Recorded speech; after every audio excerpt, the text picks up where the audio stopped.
Hi friends. आप चाहे class 10th में पढ़ते हो या 6th 7th 8th में, हर क्लास में इंग्लिश में एक कॉम्प्रिहेंशन आती है जो और क्वेश्चन से अधिक मार्क्स की होती है।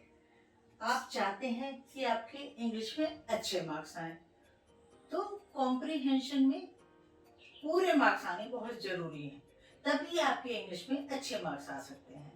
तो कॉम्प्रिहेंशन ऐसी होती है, थोड़ी डिफिकल्ट होती है, डिफरेंट होती है, कई बार समझ में नहीं आती कि कैसे करें।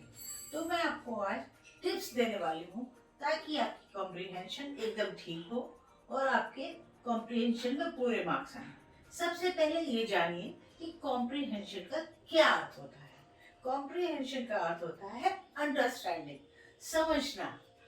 आपकी नॉलेज क्या है, आप कैसे अनसीन बिना पढ़े हुए पैराग्राफ को समझते हैं, कैसे उसका मतलब समझते हैं, उस चीज की नॉलेज आपकी जांचने के लिए कॉम्प्रिहेंशन दी जाती है।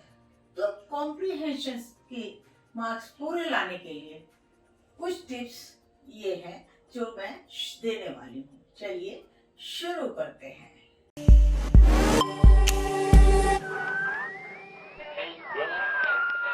जैसे ही आपके हाथ में क्वेश्चन पेपर आता है, तो सबसे पहले तो आप अपनी कॉम्प्रिहेंशन को एक निगाह से देख लीजिए। तेजी से जैसे पढ़ते हैं, स्किमिंग कहते हैं जिसको इंग्लिश में, वो आप देख लीजिए ताकि आपको एक आइडिया लग जाए कि ये क्या है, किस सब्जेक्ट के बारे में है।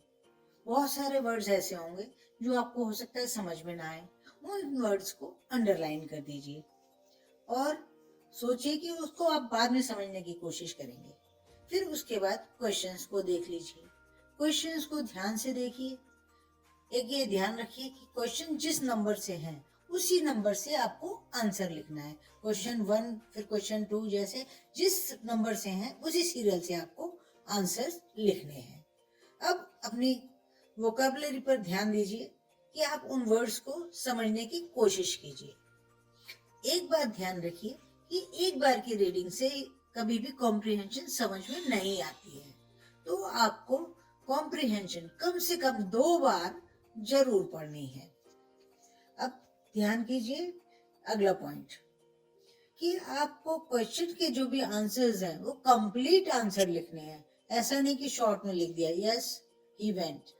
जो बात पूछी गई है उसका पूरा रिप्लाई, पूरा आंसर लिखिए और जो भी आंसर लिखते हैं वो क्वेश्चंस के रेलेवेंट, मतलब उसके ही संदर्भ में होना चाहिए, टू द पॉइंट होना चाहिए। ये नहीं कि आपने बीच में से उठाकर समझ में नहीं आया कुछ भी लिख दिया।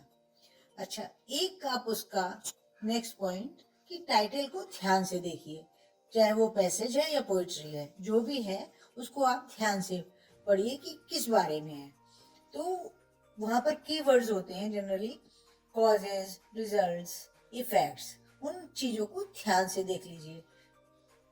मान लीजिए क्वेश्चन में आया वाई दिस हैपेंड, वाई के साथ जब क्वेश्चन आता है तो आपको पॉइंट्स, जो आंसर लिखना है वो रीजंस लिखने होते हैं, एक्सप्लेनेशन लिखना होता है कि ऐसा क्यों हुआ। उसमें कॉज वर्ड हो सकता है, इफेक्ट वर्ड हो सकता है या पर्पस वर्ड हो सकता है पैराग्राफ के अंदर, और क्वेश्चन में वो वाई, तो वो आपको मैच करके समझ आ जाएगा कि वाई का आंसर इसमें से कौन सा होगा, कॉज, इफेक्ट या पर्पस, जो भी वर्ड यूज हुआ है उसके साथ का सेंटेंस रिप्लाई में लिखा जाएगा। कई बार क्वेश्चन के लास्ट सेंटेंस जो होता है क्वेश्चन, उसमें पूछा जाता है कि कंक्लूजन क्या है, आपको अपने हिसाब से क्या कंक्लूजन लगता है या आप इसके बारे में अपनी क्या राय देना चाहते हैं।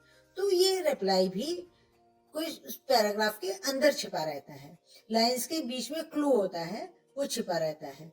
कुछ कीवर्ड्स, फ्रेजेस होते हैं जिससे कि आप पूरी बात को समझ सकते हैं कि क्या बात कही गई है, क्या इसका कंक्लूजन निकलता है, वो आप कंक्लूजन में लिख सकते हैं। अगर कोई क्वेश्चन आपसे पूछा जाता है, कोई पर्टिकुलर वर्ड पूछा जाता है कि इसको एक्सप्लेन कीजिए, इस फ्रेज को एक्सप्लेन कीजिए, ऐसे में फ्रेज को एक्सप्लेन करने के लिए उसका मीनिंग चेंज नहीं होना चाहिए, उसका अर्थ नहीं बदलना चाहिए। तो आप उस वर्ड या फ्रेज के आगे और पीछे के वर्ड्स को एक साथ मिलाकर पढ़ें तब आपको समझ में आ जाएगा कि इस फ्रेज का क्या अर्थ है, और फिर आप उसको अपने हिसाब से एक्सप्लेन कर सकते हैं। एक बात और ध्यान रखिए कि क्वेश्चन जिस टेंस में है, आंसर भी उसी टेंस में देना चाहिए। अगर प्रेजेंट टेंस में है तो प्रेजेंट टेंस में, पास्ट टेंस में है तो पास्ट टेंस में देना है। जब आप क्वेश्चन पढ़ते हैं तब आपको ध्यान से पैराग्राफ में, उस पैसेज में आंसर्स अपने हिसाब से मार्क कर लेने चाहिए, ताकि आप जब आंसर लिखें तो आपका आंसर सही हो। पैसेज में पूछे गए क्वेश्चंस इन क्वेश्चन वर्ड से शुरू हो सकते हैं। Who, whose, whom, which, what, when, where। तो जो आपसे क्वेश्चन पूछा गया है उससे रिलेटेड आंसर हमेशा पैसेज में छिपा रहता है। मान लीजिए आपसे हाउ मच पूछा, तो आपको उसमें किसी चीज का क्वांटिटी होगी या उसकी वैल्यू होगी, पैसे होंगे, कॉस्ट होगी, वो आपको बताना होगा।